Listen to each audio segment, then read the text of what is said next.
বর্তমান সময়ে দূরের মানুষগুলোর চাইতে কাছের মানুষগুলো সবচাইতে বেশি ক্ষতি করে। আর বন্ধু বান্ধব আহা, এরা তো হচ্ছে বসন্তের কোকিল, যতক্ষণ দিতে পারবেন ততক্ষণ ভালো, যখন দিতে পারবেন না না না না ছেলেটা কিন্তু আলাদা হয়ে গেছে, তার মন মাইন্ড চেঞ্জ হয়ে গেছে, এর সাথে আর বেশি দিন ফিটিং মারা যাবে না, সিটিং দেওয়া যাবে না, ঘোরাফেরা করা যাবে না।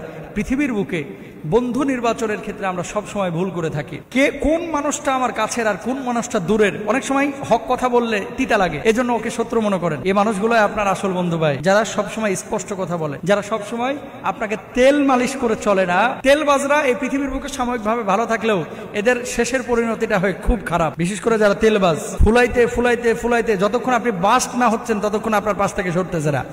বাস্ট হয়ে যেমনি নিচে পড়ে যাবেন অমনি দেখবেন এই তেলবাজরা আর আপনার পাশে নেই। ওয়াল জারিদিল কুরবা ওয়াল জারিল জুনুব, কোরআনে দুটি কথা বলেছে, দূরবর্তী আত্মীয় এবং নিকটবর্তী আত্মীয়দের সাথে ভালো আচরণ করা। আপনি আপনার জায়গা থেকে ভালো আচরণ করে যাবেন, তাদের সাথে ভালো সখ্যতা করবেন।